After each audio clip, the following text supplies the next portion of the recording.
Le point de presse donné par les deux personnalités au salon d'honneur de l'aéroport international, Cardinal Bernardin Gantin de Cotonou fait le point global non seulement de sa visite au Bénin, mais aussi celui de la coopération entre l'Union européenne et le Bénin.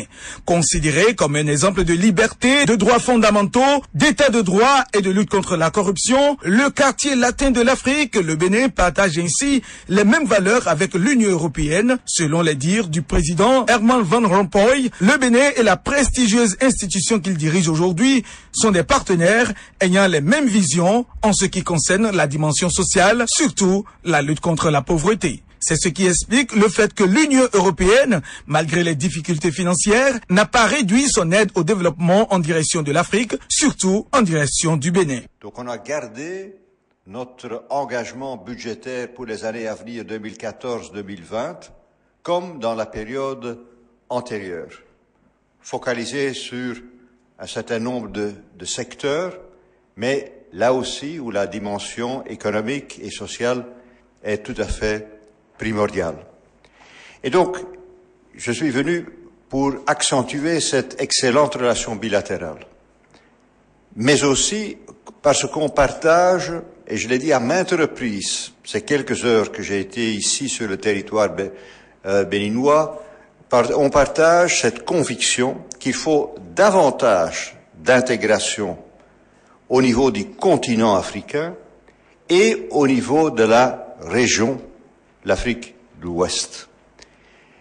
Comme je suis tout à fait dévoué à développer l'intégration européenne, et il y a ce parallélisme entre l'intégration africaine et l'intégration européenne. Mais le moment est venu d'avoir aussi davantage de coopération entre nos continents.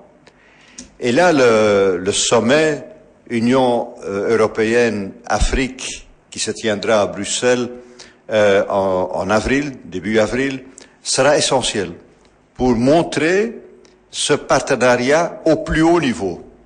Nous serons avec environ 90 chefs d'État et de gouvernement. Il n'y a pas d'exemple plus éclatant pour montrer effectivement cette volonté de travailler ensemble, et on peut le faire davantage, parce que l'Afrique, il y a une nouvelle Afrique, une Afrique démocratique, une Afrique qui croit aussi dans la croissance et qui veut la croissance économique. Bien sûr, il y a des poches d'insécurité, il n'y a pas de progrès économique et social sans sécurité, sans paix, on le sait, mais quand même, quand on fait la somme, il y a un progrès énorme. Eh bien, on veut, lors de ce sommet, d'une façon ou d'une autre, consacrer cette alliance entre la nouvelle Europe, maintenant avec 28 États membres, et cette nouvelle Afrique démocratique et en plein développement. Le président de la République Boni Yayi, président en exercice de l'UEMOA, a salué son hôte dans un exposé soutenu. Le président de la République Boni Yayi a reconnu la puissance de l'Europe qui ne peut aujourd'hui grandir sans l'Afrique et vice-versa parce qu'ils sont condamnés à coopérer de façon très sincère. L'Europe, premier partenaire privilégié de l'Afrique, lorsqu'on y intègre cet accord UACP, eh bien, comme je viens de le dire, nous sommes condamnés à vivre ensemble. Et ce message qui vient de passer, vous l'avez entendu, l'Europe est déjà une puissance. Pour qu'elle grandisse, il faut que l'Afrique grandisse. Et pour que l'Afrique grandisse, il faut que l'Afrique soit considérée comme une intégration économique, j'allais dire d'État membre, puisse réussir sa marche vers l'intégration économique. Donc, au-delà des communautés économiques régionales qui doivent donner le fondement, l'Afrique doit absolument être une puissance. Elle ne peut l'être que dans le cadre de l'enforcement de l'intégration économique. On peut dire, en dépit des efforts budgétaires consécutifs, des difficultés budgétaires, consécutives à cette crise qui secoue le monde entier, l'Europe n'a pas oublié l'Afrique, l'Europe a tout au moins stabilisé.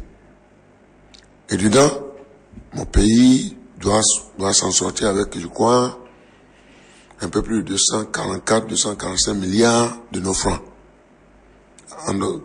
Franchement, légère augmentation.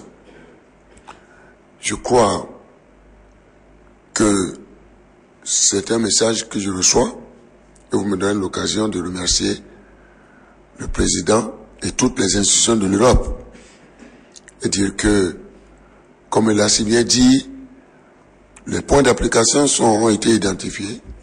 La gouvernance, le respect des droits de l'homme, l'agriculture, etc.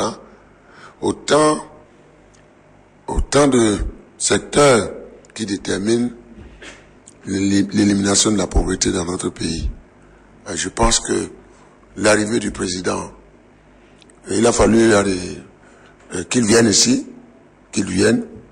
pour qu'il sache effectivement que les problèmes ont été réglés et que de ce point de vue, je lui ai donné toutes les assurances que le Bénin jouera sa partition pour qu'au sein de la CEDEAO, nous puissions aller très vite pour la signature de ce TAPE régional.